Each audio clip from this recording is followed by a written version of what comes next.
Welcome to the Winning Balance. My name is Tanner Litchfield. I have one of my favorite guests, Casey Baugh, with me. I've been trying to get Casey on this podcast since the inception even started for a various amount of reasons. And I'll dive into his bio and you'll see why. The cool part about Casey, and we haven't talked about this yet, is I feel like you're newer to the social media space, at least with your podcast and stuff. Like I wouldn't call you Instagram famous by any means, but every young hustler in Utah idolizes you. It's amazing. Dude, it's absolutely wild. Like I used to have my intro, or like when I'm about to talk about case studies or Casey, I'd be like, have you heard of Casey? And then they're like, have I heard of Casey? Like, he's my freaking, and the way you live your life is phenomenal. Thank you. No, I mean it, dude. So I'm going to dive into his bio, and then we'll dive into it. So Casey, he's a dynamic investor and entrepreneur, and you'll see his load of freaking success he's had in here. He's the co-founder and managing partner of Sandlot Partners, which you guys have deployed over $600 million into assets. That's absolutely wild. He's the general partner of Roots Management Group, a leading investment and asset management platform in the manufactured housing sector, which with this project, you guys have deployed $2.2 billion across 260 communities in 19 states. That's a big freaking number. Providing affordable housing to more than 100,000 residents nationwide. Casey is the co-founder of Heirloom Restaurant Group, which supports and builds unique multi-unit franchises, including Cup Pop, Pizzeria 712, Station 22, Communal, Black Sheep Cafe, 5-Star Barbecue, Chom, Twisted Sugar, and Tossed. Casey, you're an active early stage and growth investor. Is this similar to angel investing? Yeah. It's like, okay, Yep. That's what my dream goal. And then you were 13 years at Vivint, helping it grow from 30 million to over 1 billion. And you helped them successfully transition Vivint from private to public ownership. Casey sought out by young professionals. I am a testament of that. And my network, my buddies, we all rave about Casey because the way he lives his life. He's also the host of the 1% podcast, Case Studies. Seriously, the only podcast that I listen to on a consistent basis. When I'm at the gym, when I'm in the car, I'll just search Case Studies. It fires me up, makes me so happy. It's freaking amazing. So, and it's weird with social media and that concept. You have no idea who I am, but I feel like I already know you. And that's the cool part of your podcast. I feel like you're grounded. I feel like you've had a lot of success and you've kept your priorities in check. And that's what I respect about you. So the last aspect, you're a lifelong learner, an avid reader, and you're a graduate of Harvard Business School's owner/president management executive program. Lifelong learner. Yep. That's freaking sick. Okay. So, and this is what I was saying, Casey, this resume, especially at your age, is some that 99.99 people will never, ever accomplish. But I'm at a phase of my life where I no longer see business success and money success as it doesn't hit the same for me anymore. It's this last part of your resume where you can build this type of life and business while having this last paragraph a huge part of your life. And that's why I look up to you so much. So I'm just going to read this one verbatim instead of trying to summarize it.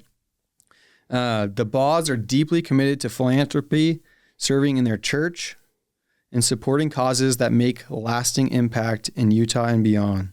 They have made meaningful contributions to Utah Valley University's Entrepreneurship Institute and Intermountain Health, and focus on improving the lives of underserved populations through the Baugh Family Foundation.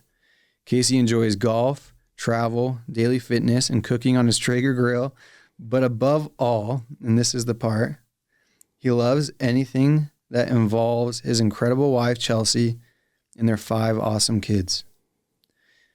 Dude, that's what I'm trying to figure out. How I can build some version of success and keep my wife and my 3-month-old, Gigi, the center of it all. And it's freaking hard. It's an adjustment. So with this podcast, I'll have some questions for you. But in general, I just want to hear Casey Baugh's story, how you've grown into the success that you have. And I love hearing the bits and pieces about how your wife supported you through this, how you've been intentional about your family, your kids, and their lives through it all. But I've been talking too much, so I love it. Let's rock and roll. Thanks for the most kind intro ever. Of course. Yeah. So where are we going? Where do you want to go with this thing? Let's talk. For my career, Casey, it feels like it started when I got married, and that's different for a lot of people. Something clicked in my brain of I got to provide for more than just myself. Yeah. And my career kind of got started from there. But wherever your career got started, I know your success was in summer sales at the beginning. So let's start there. How did you get into summer sales? How'd you jump into success? So a couple things that you just said were really interesting. I went on a church mission, grew up in Logan, and then went on a church mission to Oklahoma and came down to Utah County to go play baseball at UVU. And I still remember being a single guy, and there was this kind of church leader that was, church famous, this guy named Truman G. Madsen. That he was somebody I really look up to, loved his content. He was a scholar. He went, deep on Christ and deep on, Joseph Smith. And he was just a guy that I really resonated with him. And he was speaking at a conference, and I was fresh off my mission and completely still just glowing from, being a missionary or whatever. And I remember going to this thing, and I was single, and he said something that you just described. You kind of said, hey, my business career started when I got married. And he's like, life doesn't really start till you get married. And I was a single guy, and I was like, oh, that's kind of weird. I feel like I've lived a really awesome life. And then you go get married and you realize the depth and the meaning and the purpose, I for sure stepped up in a big way when I married Chelsea. And I think that weight or that responsibility to go provide, as a man to go provide, I definitely felt that. My wife was going to school full time. She was playing college volleyball, and my job, and this was kind of what we both sat down and agreed was we wanted to have a family, and my wife was going to go be a full-time mom, and I was going to go be full-time professional.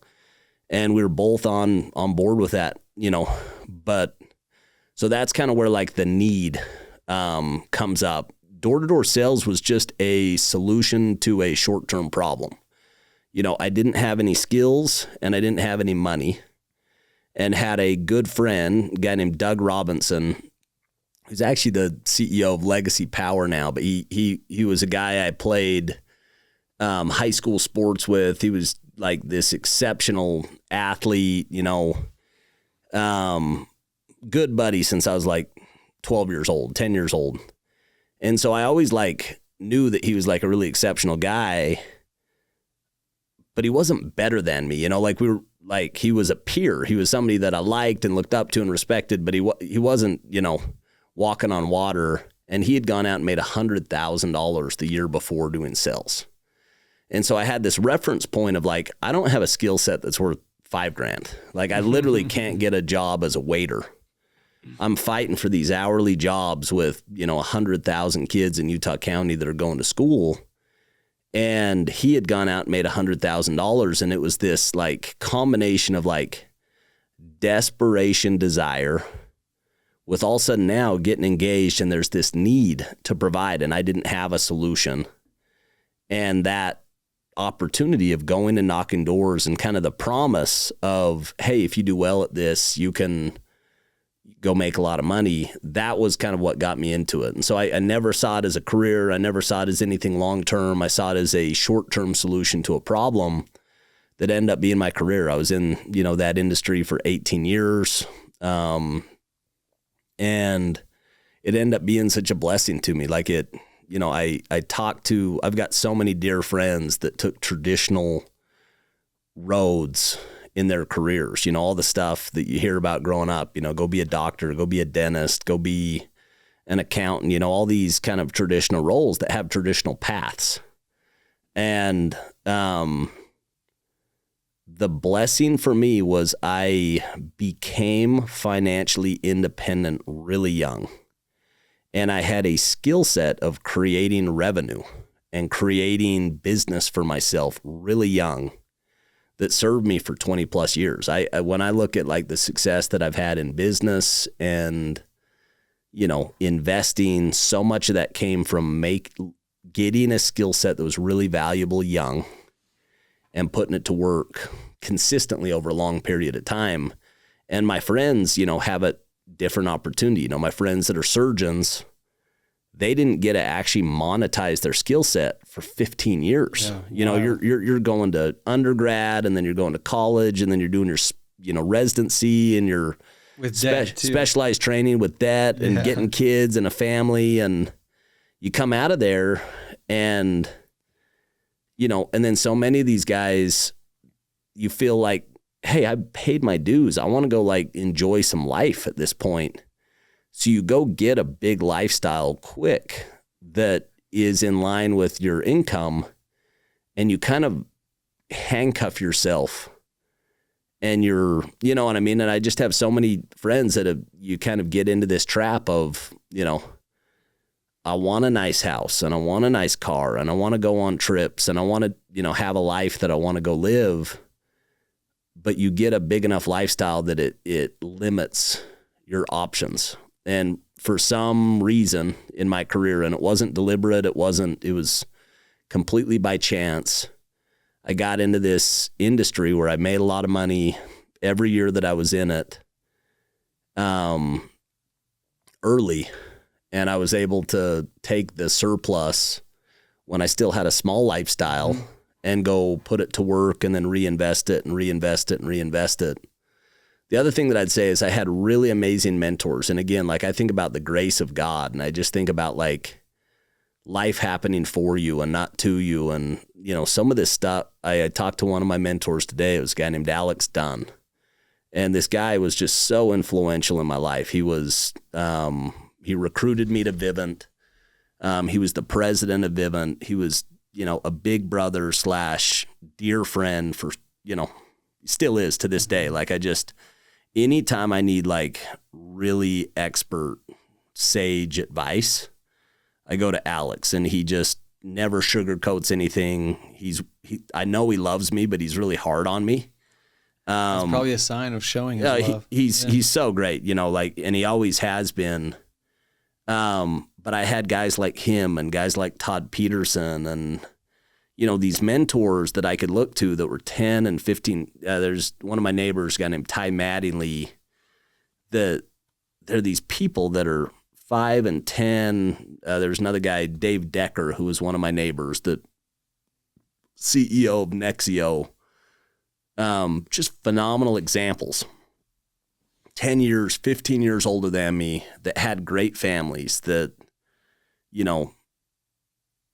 faithful, they successful in business, healthy, give big to the community.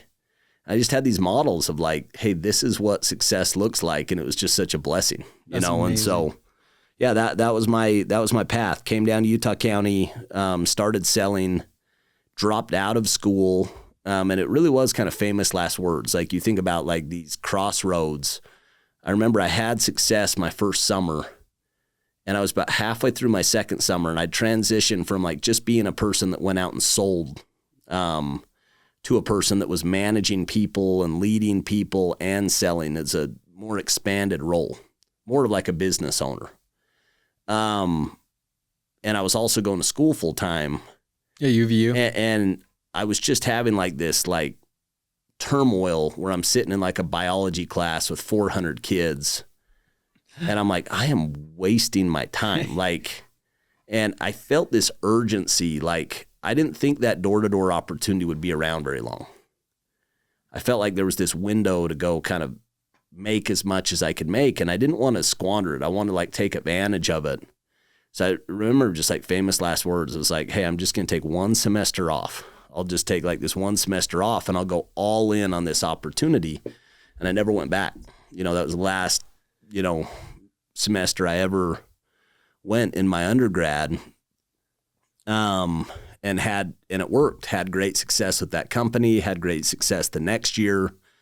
And it was 2006 and the world ended financially. Like, it was literally like the zombie apocalypse. It was, you know, the global financial crisis, and the vibrations through the economy were just so intense. You know, so anybody living, it was the worst financial downturn that anybody'd ever experienced. Systemic downturn. And the company that I was working with went bankrupt, went out of business. The nature of the business that I had, you get paid most of your money at the very end, which didn't like resonate with me at all. I just figured, you know, that's how it works. The back ends, right? And there was no money for a back end. And so the company went bankrupt, and everybody that, you know, friends, family, brothers-in-law that I'm inviting to go out and work with me, they didn't get paid. I didn't get paid. And so you go do all this work, you go literally like pour your heart and your soul into something, and you feel like you did everything right, you know, and when somebody doesn't do their part and it doesn't work out, you know, it's just heartbreaking. I still remember like the biggest piece of like injustice that I felt. And it's so funny because I look back now and all of these things shaped me, and all of these things were like literally the catalyst for me to go have the career that I had. But in the moment, I felt they were unfair. Were you married to Chelsea at this time? I was married to Chelsea. We were building, you know, our first house. We had bought a house and we were building, you know, our first house. And it's tough to describe that time. In real estate, my first house that I bought, I closed on it. It was a $250,000 house, but it appraised for $300,000. And the bank wrote me a check for $50,000 at closing with no money down. Wait, what? And I'm 22 years old. What year was this? This was 2005. Okay. The world was baddie. Different. Like, well, and if that happened to me as a 22-year-old with 1099 income, yeah, it was happening systemically across the world, and that's why the world imploded. Yeah. It's like the Big Short movie. But it's 100. I was living the Big Short. Yeah. But the lesson that it taught me at 22 or 23 years old was, if I buy a house, it's going to be worth 30 or 50% more really fast, and I can get access to all of that equity with really cheap debt on demand. And so a couple of years later, we're building $1.2 million house at 25 years old. And I'm going to be in at $800,000. And I'm thinking, if it worked at 250 and I got 50,000, it'd be a lot better if I had 800,000 in it and I got 1.2 million. Yeah. 400, you know, that's a way better outcome. Yeah. And everything worked until it didn't. And the music literally stopped overnight. And this house that I thought, you know, was worth 800, the cost for the house was 800. Now it's worth 500, 600. Goodness. And so I lose my job, don't get paid, and I had a little bit of savings. I had $100,000 put away, and my boss, who was like my mentor, came to me and said, "Hey, can I get a loan?" And like just naive me, you know, write him a check for the full $100,000 with no paperwork. And he stole my money.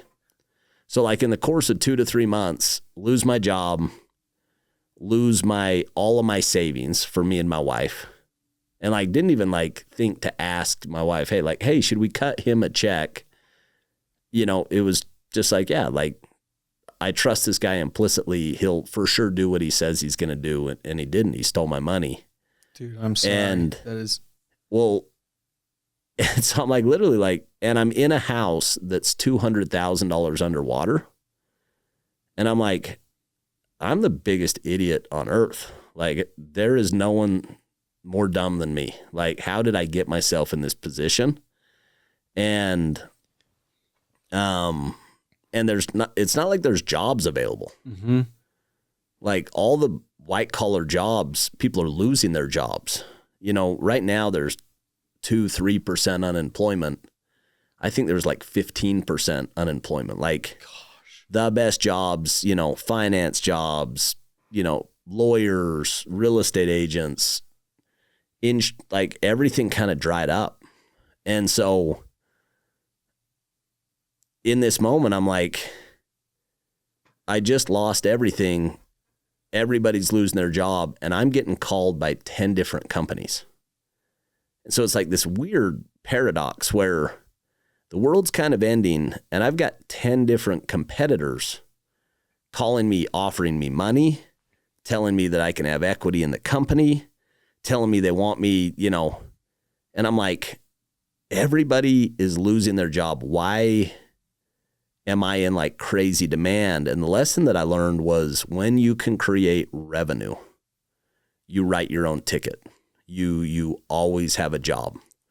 And it was this powerful lesson that what I had gained over 3 years was a capability to go create revenue.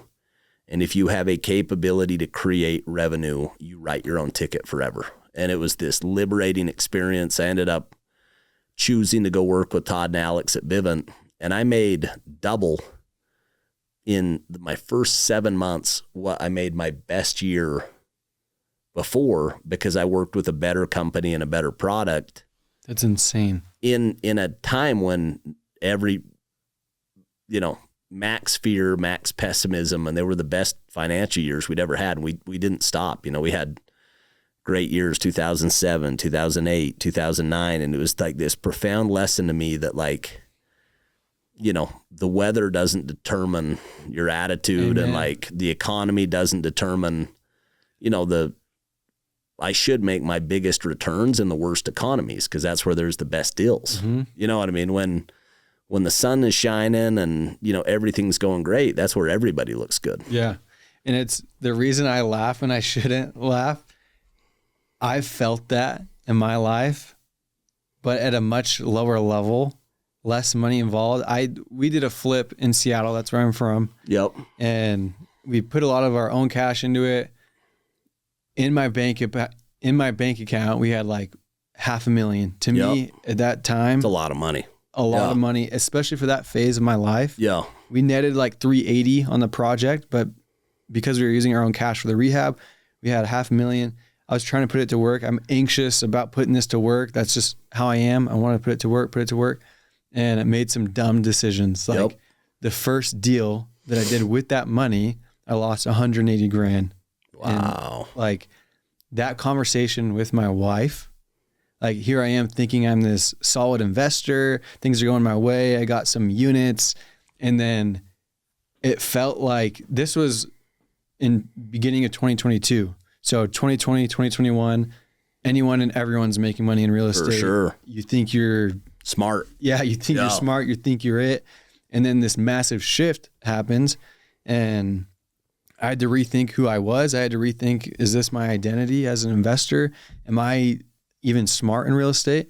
And it was humbling to say the least, but it was this shift of market where shortly after that, I moved to Utah and like a terrible market in terms of retail agent work because I'm an investor agent. The lowest transaction count in Utah since 1995, I believe is that. Don't quote me on that, but this was my understanding. Like I have to feed my family in this market. Yeah. So I had to completely shift my brain, and there's a lot of pros to that, right? Like if I can. So, and long story short, I had my best year ever in 2023, and the hope is that if I can create and wire my brain differently in a down market, that the future is much brighter, right? So Casey, my question for you, when things are going bad, you lose your job, your company goes bankrupt, people that were leaning on you aren't getting paid, there's your house situation, the crisis. How did that conversation go with your wife? She was so supportive. Like if there's ever, like, me and my wife have a special relationship. Like, we coming up on 20 years married. She's my best friend. You know, we've navigated life together. We got 5 kids. We've navigated, you know, fertility issues. My oldest daughter was diagnosed with autism. You know, that was really tough, having it be your first kid. You know, we've adopted two little boys. You know, all the ups and downs that come with adoption. So we've navigated life together, and that was just like an example of her believing in me, like, with absolute certainty. And she just gave me confidence. Like, I always believed in myself, but knowing that she believed in me gave me like that many more reasons to just, like, failure was not an option. Like, there was no plan B. It was fully committed to go find success. And I think that's a pretty good strategy. Like, when you take this concept of burning your boats, my experience is people just figure it out. You know, they get really resourceful, they get really crafty, and they just figure it out. They stay at the task until they figure it out. And that was her. She was just on board, had my back. What are we going to do? Okay, let's do it. And we, you know, sold our house and moved out to Austin, Texas, and started knocking doors again. That's amazing. Yeah. And that's, every time I tell that story of my losing 180 grand, I always come back to when I had that conversation with my wife. It was like a 2 weeks of trying to figure things out, making sure I could wipe my slate clean. And that last conversation, the last part of wiping that slate clean, was a conversation with my wife. And she told me, I trust you. We're going to figure this out. Go do your thing. We'll figure it out. Yeah. And that's what super cool created my best year ever. Right. And without my wife, like, it's a blessing. Yeah. Freaking amazing. Yeah. So you always hear it's the single most important decision you'll ever make. Teamwork makes the dream work, for sure. Exactly. Okay. So you started going, knocking for Vivint after all this happened. You obviously did extremely well. You doubled your income with Todd. It just ended up being in sales. It's really interesting, specifically that industry. There's kind of 4 skill sets that pay a lot of money. They're all really valuable. And if you can learn them, you'll make a lot of money. So, like, if you want to make 6 figures in sales, you got to go be top 20% and potentially top 4%. It's where all the money's made. There's that Pareto principle. So if you can go be a top 20% or a top 4% person, you're going to make 6 figures and, you know, potentially multiple 6 figures selling, doing nothing else, not managing people, not leading people. But then the second one is recruiting people. So building teams and recruiting. And in that industry, if I'm one person that can go do 100, or if I bring 30 people that can each do 50, I've got I'm bringing way more value to a company, bringing a team of people. So that skill set of attracting people and attracting talent, recruiting, very valuable. But that's got to be coupled with management and being a great manager of people and helping people, training, helping people manage themselves, set goals, work a schedule. And so you basically have selling, recruiting, managing. There's a skill set that pays 7 figures in that industry. You know, it's a $1 million and sometimes multiple $1 million skill set, and it's developing leaders.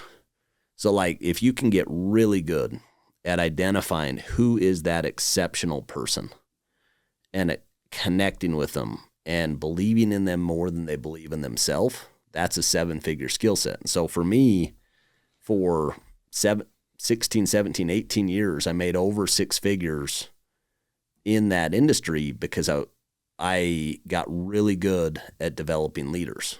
And so that was kind of my career at Vivint, was doing that. And then when I would harvest cash, I would put it to work. And so I became an investor by default. You know, you run a business that has a surplus and you have to go find a way to put it to work. And so I think the last thing I'd say is I've always been a serious student. You know, I've always been a serious student, and believing in this power of Kaizen, believing in this power of compounding, that a little bit of work every day over a long period of time equals amazing results. And applying that compounding principle to education and just saying, I'm going to study something every day that's going to move me forward. And I've always done that. And so starting out, you're not a good investor and you're not financially literate and you have no context. But over time, line upon line, you know, piece by piece, step by step, you end up going from crawling to walking to running in that particular skill or expertise.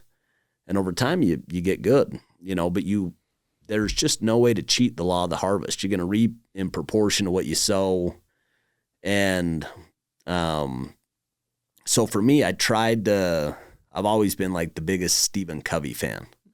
And there's very few people that capture this philosophy of a whole person paradigm like Stephen Covey. You know, his whole philosophy is that we are people and we're whole people. We've got mental needs, spiritual needs, social, emotional, physical.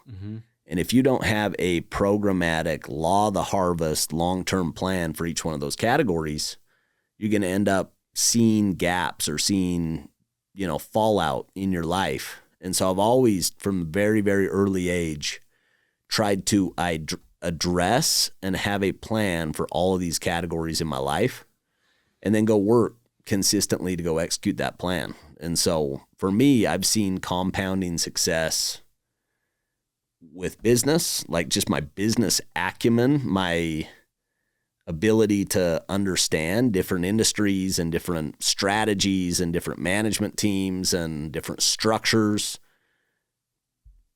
my ability to invest and to be a good investor, to discern between what's a good deal and what's a bad deal and why. It just takes time, and it takes like 10,000 plus hours of work. And the only way to go get 10,000 hours is to do a little bit every day. It's half hour to an hour a day and go to work. I love that. So my question is too, with that, because you've obviously nailed the investor, the business world.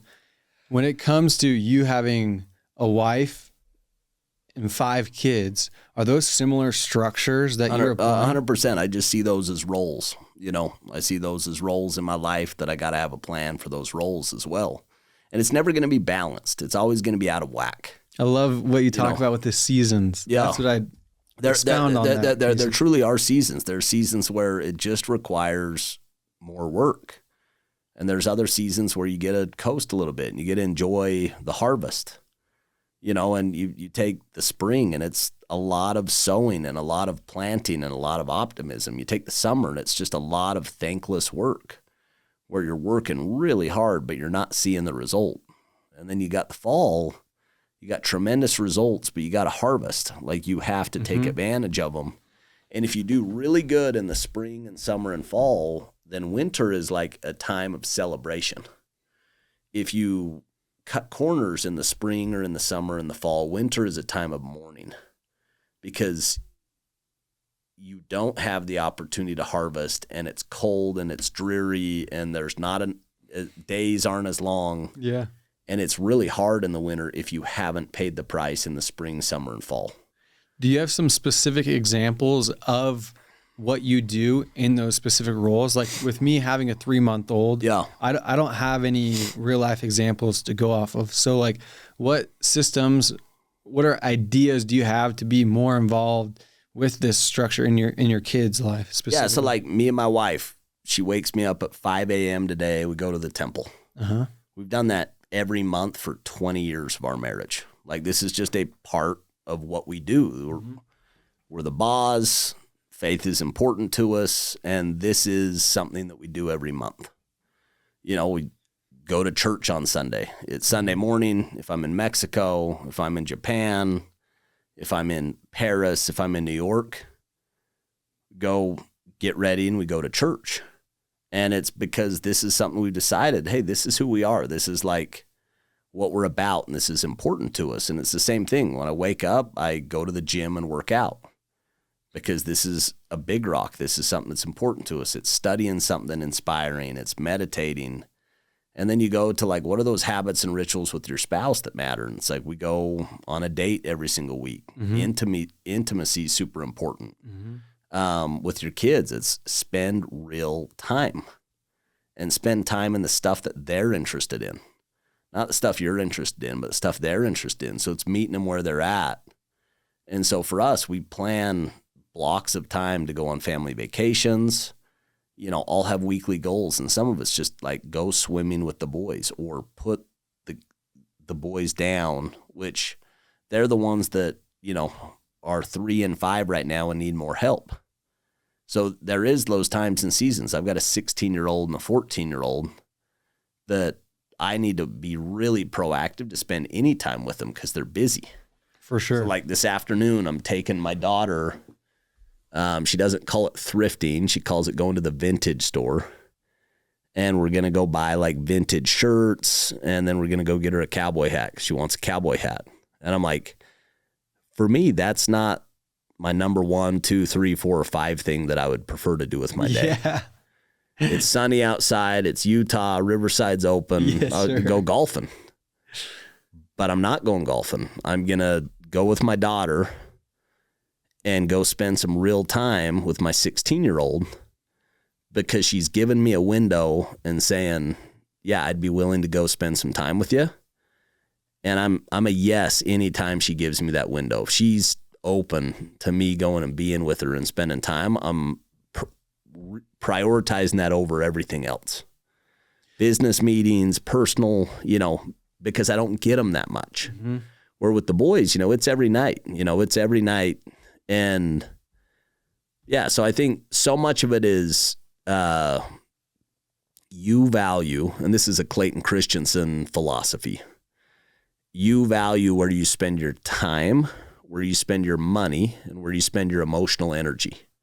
And so I try to line up time, money, and energy with these things that I value, whether it's my relationship with my wife, it's real time, it's real capital investment, it's being there emotionally. So how that translates is try to not be on my phone. Try to, put thought into this experience that it's going to be authentic and it's going to be, and it changes at every single season of your life. Like right now, my wife is doing an MBA. So she just decides, I want to go back to school and I want to go do this. We got 5 kids, 16 to 3. She's doing this for 20 to 30 hours a week. Those are 20 to 30 hours that she was full-time with our family, like full-time mom, that she's not doing that anymore. So that's an opportunity for me to say, she's had my back for 20 years and sacrificed any time where I'm putting disproportionate time into work. I'm going to go carve out time to be there for the kids when she's not there. Because if I'm with them, she can relax and she can fully be present doing her school. But if I'm not with them, she's stressing, like even if we have a sitter, she's stressing, feeling guilty for not being there, wondering if things are going, but if I'm there, she can relax. And so and I want to be there. Yeah. Like I look at this and say, I got a 2-year window when I can go all in on my kiddos and go develop a relationship that I wouldn't have had otherwise. It's last night, I've got a business. I've got a bunch of our investors that are going to a hockey game. My brother works with me. He invited me up. There's some really awesome investors up there. So I take my daughter with me because I haven't had time with her this week. And I'm like, if I have an hour up and an hour back, that's 2 hours that I'm going to get with her that, I might not get this week. And so I think the whole idea is like, you have to identify what you really value and then you schedule your priorities. You know what I mean?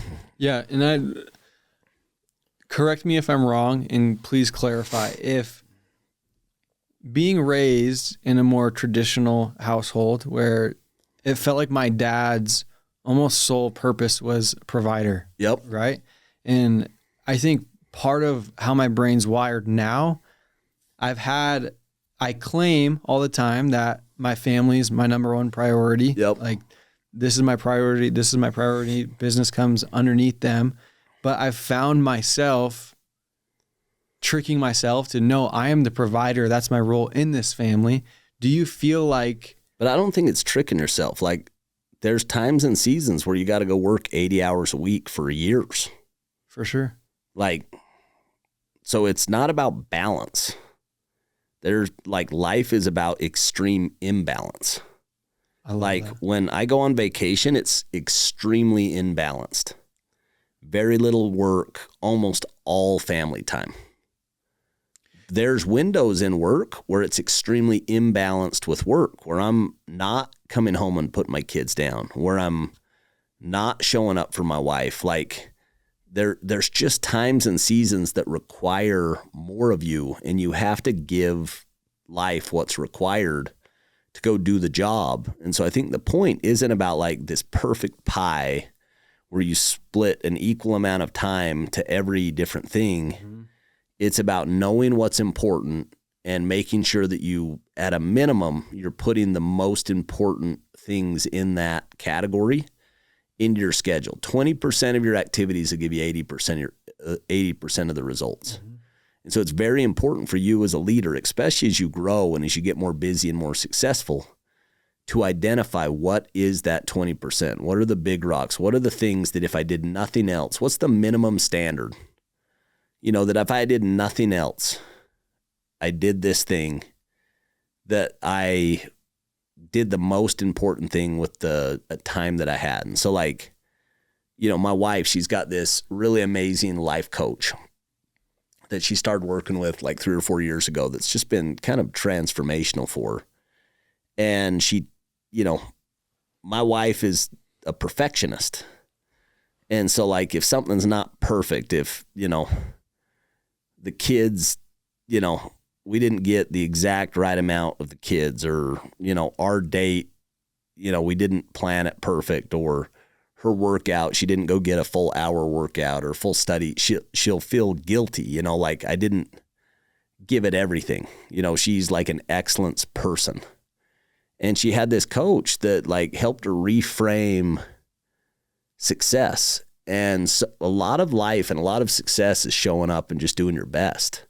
And so she talks about kind of these minimum standards where she said, you know, obviously you always go work for the best case. But what's the minimum standard to check the box? You know, like if you're saying, hey, reading my scriptures or like connecting with God's really important, but you don't have 15 or 20 minutes or an hour. What's the minimum standard? And it could be, hey, I'm going to read one verse. I'm going to say a prayer. You know, workout. If you got a really busy schedule, what's the minimum standard? And so she started kind of going through those and saying, you know, for me, a minimum standards, I'm just going to go do 50 burpees. And I can do that in 5 minutes in any hotel, any morning. I could do it in my bedroom. I've got if I don't have 5 minutes, I don't have a life. Yes, sir. You know what I mean? So it's kind of trying to understand like, hey, even like those times where it's crazy busy, what's the minimum standard? If me and my wife can't have a date, like we can get together for a lunch. You know what I mean? Like we can put something in the schedule where we're checking that box. And so I think there's a lot of it that's trying to say like, the main thing is to keep the main thing the main thing. Like the whole goal is what matters and how do I schedule something in there that's going to move me forward in that category. And you have your minimum standards with your kids, with your wife, with business. Yeah. And always work for like the best case scenario. Like for me, like I want the best financial outcome. I want the biggest contribution in the community. I want the best workouts and the best physical output. And, you know, you always want to go work for the best, but it's also like giving yourself some grace that we're all human and just do the best you can. And, you know, beating yourself up or having kind of extreme guilt or shame or, it's not super productive. It's not productive at all. Like, you're way better to be kind to yourself and then recommit to be better tomorrow, For sure. And that's something that I've always struggled with, because as an entrepreneur, you set goals. Yep. And I'm psycho-focused on those goals. Yep. And because I have this sense of confidence, I've had growth in the last X years, my goals are almost always like, I'll hit some of them, the other ones I don't hit, but I'm growing from last year. And so I always am in this sense of like, goodness, like how I'm always falling short, it feels like. But if you ever actually like hit all of your goals, your targets were too low. You know what I mean? For every person that hits their goals, there's 10 that didn't dream big enough. And so, Todd Peterson, he's, one of my biggest mentors in life. But when I interviewed him and asked him that question, like, what would you tell yourself? You're 55, 56 years old. What would you tell 21, 22-year-old Todd? And his answer is dream bigger, faster. And like, you know what I mean? Like expand your vision, expand like your potential, because we're only going to strive and put in effort to the extent that we believe that we can go accomplish something. Mm-hmm. And I think having small dreams and small plans is way worse than having big dreams and big plans and working hard at them and missing. You know what I mean? At least you're moving, at least you're striving. Sure. And failure is like a really good telltale sign of where you're at. You know what I mean? That's why I love golf. That's why I love working out. Like, because very honest. That's why I love sales. Sales is so honest. The market will tell you exactly where you're at. It's so honest. That's amazing. And sometimes you don't like what it's telling you, but it's actually going to tell you where you're at, what value you're creating in the market.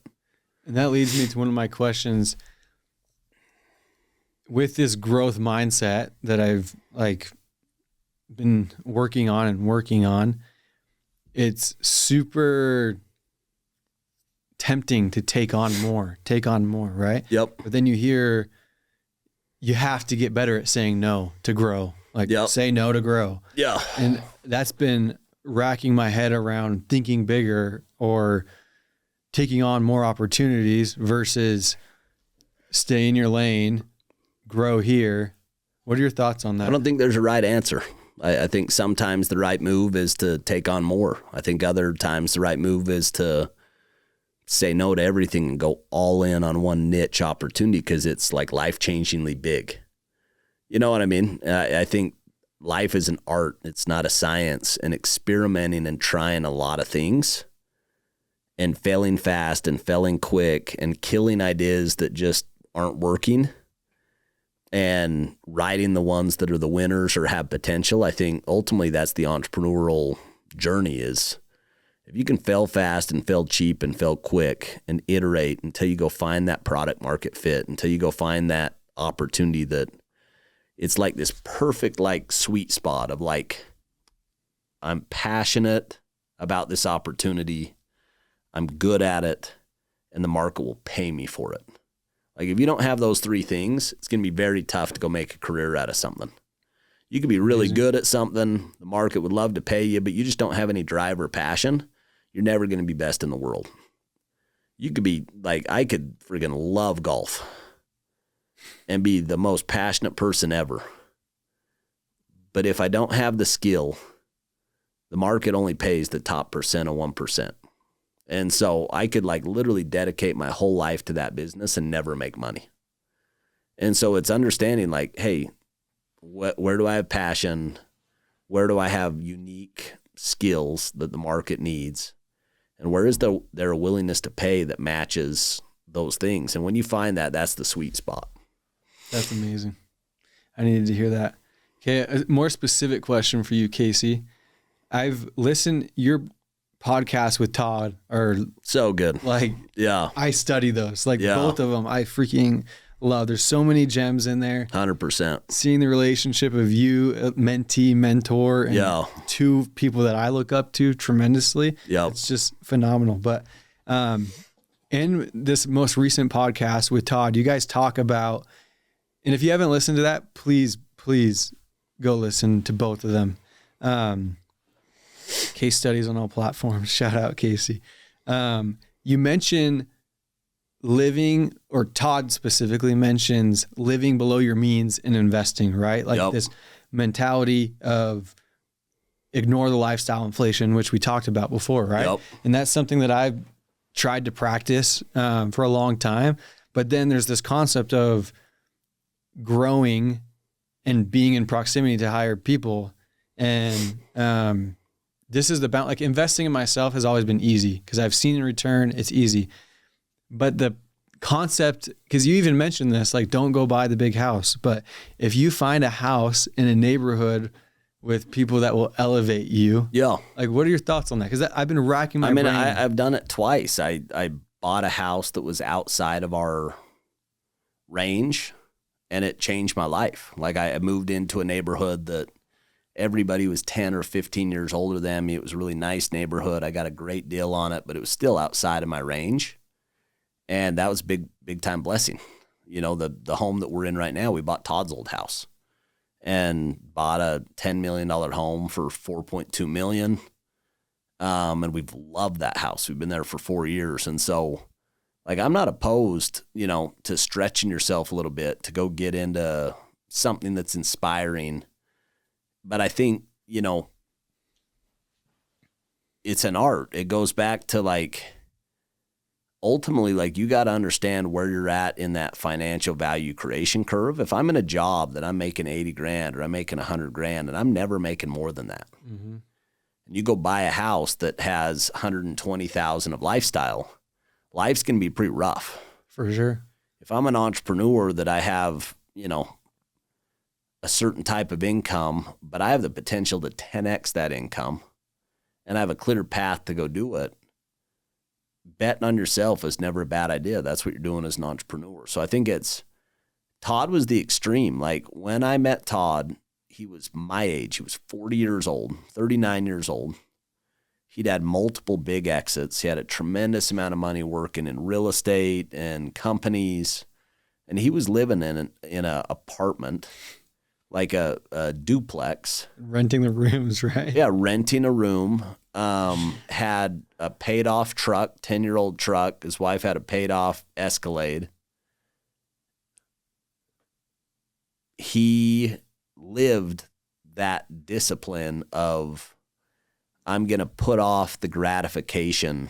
He put it off so much longer than anybody that I know in his position would be willing to put it off. And because of it today, when you see him, like, there's nothing that he wants that he can't have. And like, he's one of, like, there's people that have money that don't know how to spend money. He absolutely knows how to spend money. Like he enjoys it. He invested in the community. He lights people up, but he's got a Porsche collection of 40, that's amazing. You know, the sickest cars. He's got a sweet plane. He's got a sweet hangar. He's got a sweet home. You know, like they have unlimited harvest at this point because of this disproportionate sacrifice on the front end. And it's profound. Like when you look at Todd today, Todd is, I think, 56 years old. I saw something on Warren Buffett. Warren Buffett made 99% of his income from 56% on. To 56 years old on? He made 1% of his income to 56. 99% of his net worth is from 56 to 95. And that's how compounding works. People don't understand the power of compounding. You know, Albert Einstein, he described it as the eighth wonder of the world. And if you can really understand compounding, you'll sacrifice lifestyle today for opportunity in the future, because that 10 grand or 20 grand or 50 grand that you consume today if you would have invested it, it's millions of dollars 30 or 40 years from now because of compounding. Yeah. That's just how profound and how, impactful it is. And I'm experiencing it in my life right now. Like, I had great mentors that I followed and modeled after. And so what Todd did, I did. Make as much money as I could make, invest it all. Make as much money as I could make. So you're kind of working on these two levers. The first one is, how do I get my skill set? How do I get my production capacity as big as I can get it? And that comes with training, comes with education, comes with strategy, comes with positioning yourself in a role that has, unlimited upside, and that's being an entrepreneur, that's being in sales. Those jobs are built where if you go create a lot of value, you get to claim a bigger piece of that value. So benefited from doing that.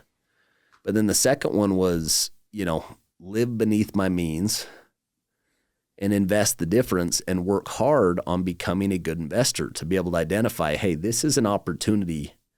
Warren Buffett, he talks about, or Tony Robbins, he did this series on wealth mastery.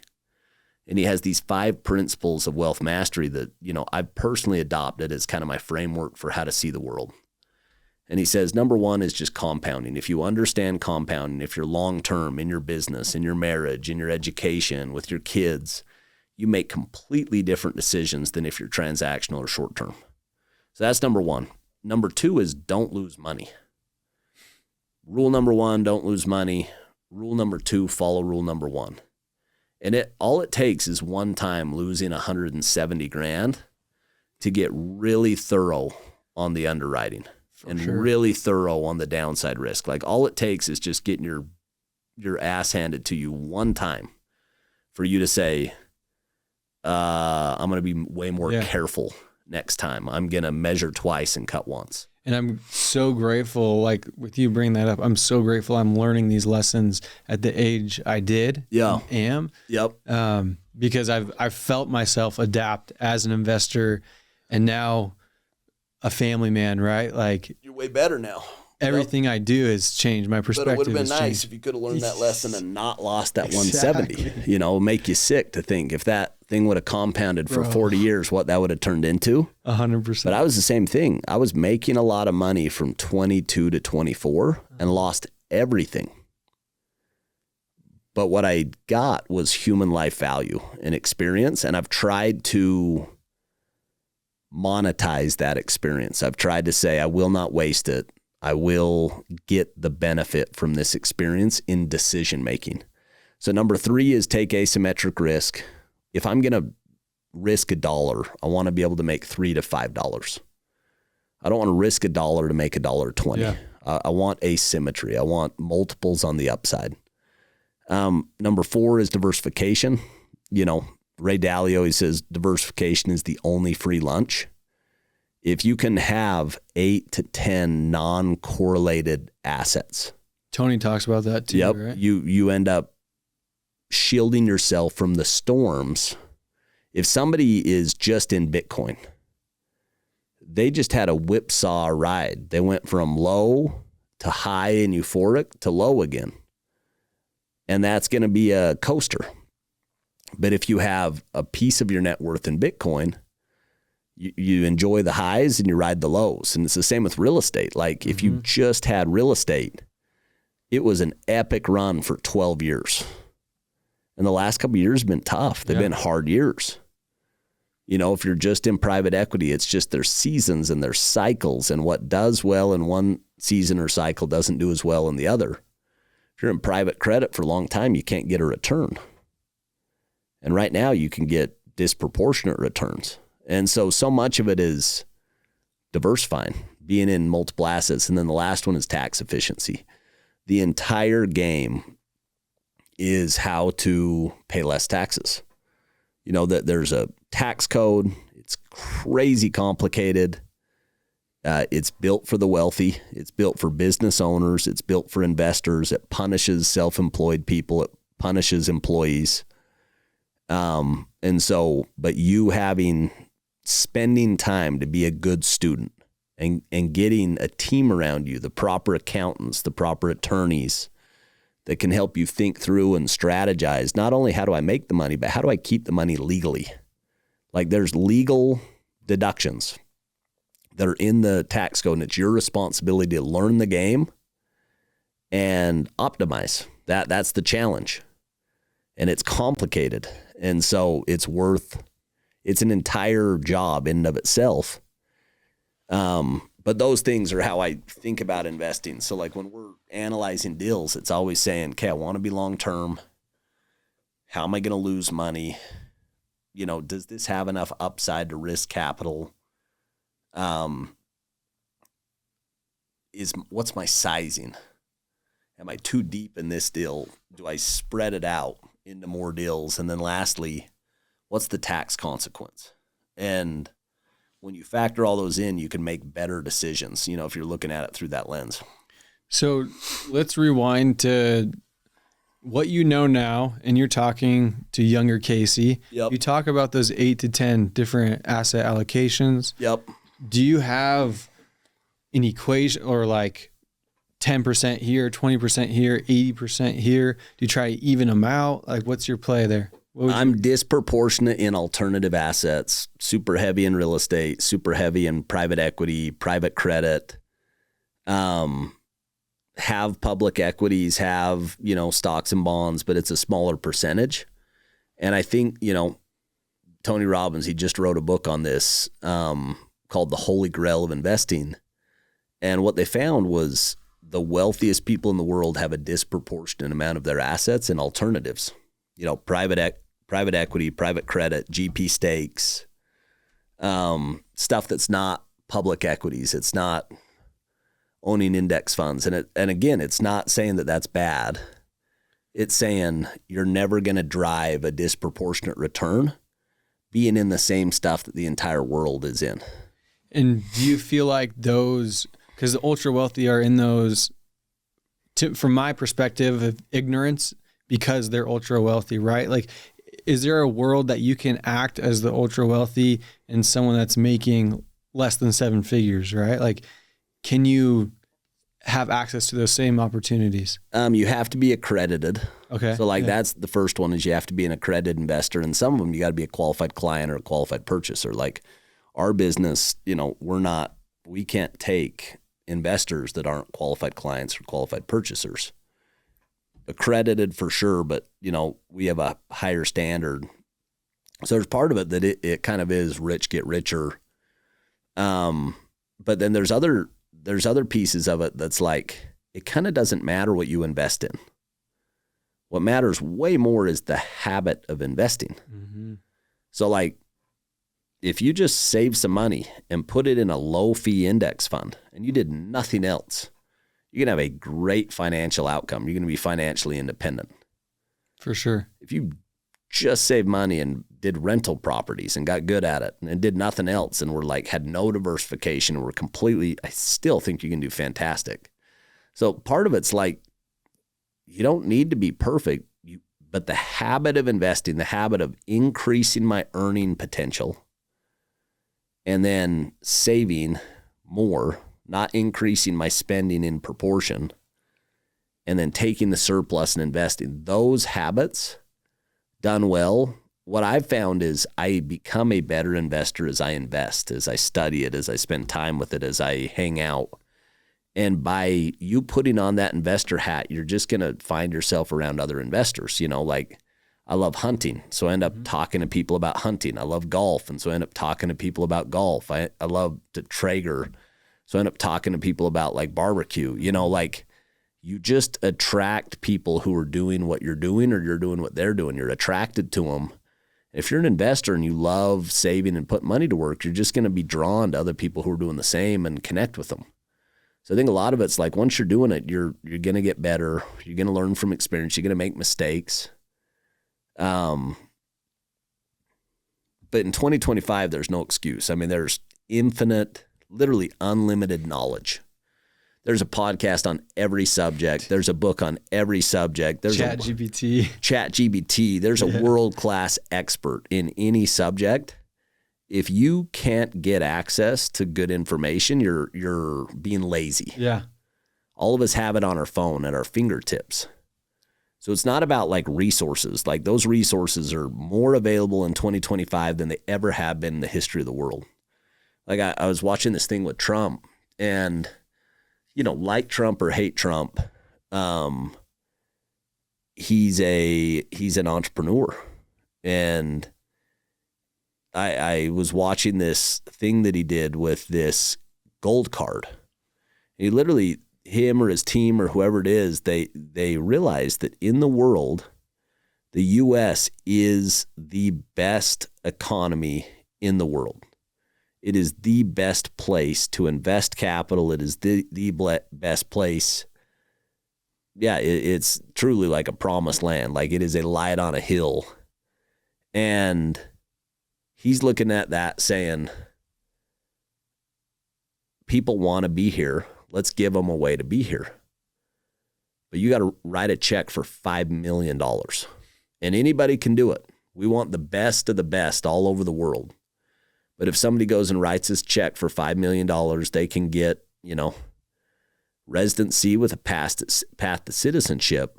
And what that does is it's a magnet to go attract all of the capital and all of the human capital to the U.S., and which turns into a virtuous cycle. And so I'm sitting here watching that, and he's like, yeah, if 1 million people, go do this thing, it's over, it's trillions of dollars of cash just to come have access to this market. We have 380 million people here. If you had 1 million that paid, you start banging out the national debt. And so there's some of this stuff that I look at it and I'm just like, you and me, we live in the best country in the world. We live in 2025 where there's more millionaires and billionaires that have ever existed in the world. We have access to the category expert on any subject in real time. And to take it a step further, if you look at Utah's insane. Arguably one of the best economies in the entire country, which makes it one of the best economies in the world. U.S. News put it as number one last 2 years. And it has been for a long time. And so like when you really boil it down, for somebody living in America, living in 2025, living in Utah, you've got no excuse. Yeah. But I think, you have to see the world out of that opportunity lens and out of that gratitude lens. Abundance. And so for me, I'm very, very conscientious and aware that just living in America in 2025, I was born on third base. I've got opportunities that most people in the history of the world never had, just starting. And then you compound that with trying to doing your best every single day with good blueprints. Like you can go work hard climbing a ladder that's against the wrong wall and you're just going to get lost faster. So it's really important not just to work hard, but to work hard on the right stuff. And I think that's what you're describing here is how do you go get your priorities straight? How do you go get your map straight? How do you go get your plan straight so that as you do work hard that it's taking you to where you want to go? Yeah. No, and I like moving from Seattle to here, the vibration of Utah is absolutely insane. Yeah. I served my mission in Indiana. I saw how Indiana operated. I'm like, I want to go back to Seattle. Just more opportunity. Then I come to Utah and it's the amount of growth, the amount of like people trying to build something is insane. Absolutely insane. Like I pushed against moving to Utah and my wife's from here. She won that battle and I've absolutely loved it. The environment here is absolutely insane. Casey, you have a huge role in that. So I'm appreciative of that. I'm appreciative that you're here. A question I have for you, Casey, something that I've struggled with. So this is for selfish purposes too. The ride of entrepreneurship, the roller coaster, how do you handle the lows and breaking that up with your family? Like it is so hard for me to separate the two. Yeah. What tips, what advice do you have there? Yeah, it's an art. It's not a science, it's an art. But I think the general principle is it's your job as a leader to show up with the right energy wherever you're at. Like it, you know, if you really believe in this principle of agency, that I'm an agent, that I am the creator of my life, that I can decide if I'm happy or if I'm sad, that I'm choosing. And that's really hard for a lot of people. But it's absolutely true. Like there is a space between stimulus and response. We're not animals. And there is a space between what happens to us and us pausing and the choice that we make for how to respond to that stimulus and what that means to us. And I would just tell you, you know, all of us lose the battles at different times, and a lot of times multiple times in the day, but it's worth the wrestle to just try to always make the best choice and show up right. And so for me, I could have an amazingly stressful day with a lot of stuff going wrong. But when I like turn off my phone and go put my kids to bed, I try to make this deliberate choice that I'm going to deal with that stuff later. But right now I'm going to show up for my kids and I'm going to be completely present and I'm going to bathe them and I'm going to read them a book and I'm going to sing them a song and I'm going to say a prayer and I'm going to put them to bed. And they're going to feel nothing but me just being completely present and into them. And the same thing, you know, with my wife, like part of the magic of being married is like we both go on the journey together. So like there's some of those times where I'm just like, hey, I really need help tonight. And that's like permission for her to step up and like be there for me. And those are some of our favorite, you know, experiences. And I didn't realize it, you know, I always kind of thought like, hey, I need to like put on a brave face or I need to like, you know, be strong. And there's been times where like me being vulnerable and me just saying, hey, I'm struggling. It actually like has validated my wife that like, hey, this is an opportunity for me to step up and me to like be strong. And she has been, and it's like lifted our family. And so I think there's a lot of that that's like, ultimately it's your choice. But I'd also say give yourself grace. Like it's really hard. Being an entrepreneur is really hard. David Neilman, I was doing an interview with David Neilman and I asked him that same question. I'm like, hey, you know, what advice would you give for, you know, 21, 22-year-old kid that's starting on that journey to be an entrepreneur? And he's like, it's not for everybody. And it was a different answer than what I was expecting. I was expecting kind of this pump up, believe in yourself. And his point was just, if you don't go to bed thinking about it, and if you don't wake up thinking about it, and if you don't work every hour in the middle of the day thinking about it, pouring your heart and your soul into it, it's not going to work. And even if you do, sometimes it doesn't work. And that's really hard.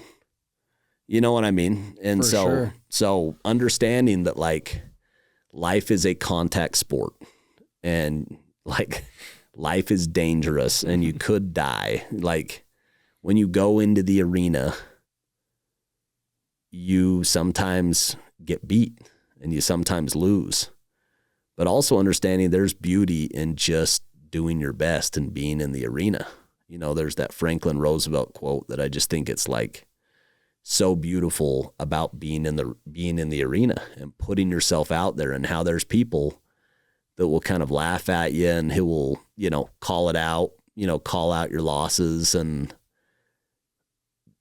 But those people live smaller lives. Like you have to be willing to fail and you've got to be willing to get embarrassed and put yourself out there. That's just what it is. That's amazing. One last question I have for you, Casey. You kind of hit on the entrepreneur world going back to 21, 22 years old. Let's describe for a second a lot of who my audience is and a lot of what I describe as Utah in general, which It's wild that Utah has so many of these people. Yep. The young hustlers, whether it's corporate setting, entrepreneur, et cetera, these young hustler category that strive for that family life, that strive to have an abundant life outside of just work, what advice would you give to those that are starting out? You can have it. Like you can have a great marriage and a great career. Like they're not mutually exclusive. Like you can, like life isn't either or, you know, that there's a tyranny in the how, you know, or there's a tyranny in like this either or mentality, and it's not. It can be an and, you know, you can 100% have a great marriage and also have a great career, but you gotta prioritize your time. You know what I mean? Like it's going to take you being better, because the more successful you get, the more demands on your time will pop up. I'm going to get done with this podcast. I'm going to have 50 plus text messages, and they're all important to the person who sent them. And some of them are really important to me and my business, and made a choice to come sit down and talk to you. And there's a consequence to every choice. And so it's just being deliberate, though. If you pick up a stick, you get the other end of the stick, and that's just how life works. And so, you know, you don't have to choose your family or your work, but on some things, if you have to choose, you got to decide in advance what takes priority. And there's not always a right answer. Sometimes, like if the house is burning down, you don't figure out like how everybody's feeling and like make sure that, you know, you just put the fire out. Mm-hmm. And sometimes you'll hurt people's feelings as you're putting the fire out, and then you got to go clean up a mess. But there's other times where you got plenty of time to like be more patient and more sensitive, and you don't need to just like steamroll people. So like that, you know, Ben Horowitz, he talks about this concept in business of a peacetime CEO and a wartime CEO. And, you know, there's times where there's just crisis that you got to go act, and you got to be bold, and you got to make kind of big moves. And there's times where you don't need to make those moves. You don't need to work as hard. You should actually work less hard. You should prioritize more time, more deposits. And your heart is going to tell you which one's right. Mm-hmm. So much of it is following your heart and trusting. You know what I mean? Yeah. That's been my experience. I love it. Well, Casey, again, I appreciate you coming out here as one of the most sought after people in Utah. Like, I mean, it means a lot to me specifically, and with where I'm trying to go in life, and with the very few people that I want to be like, this conversation means a lot to me. Oh, thank you.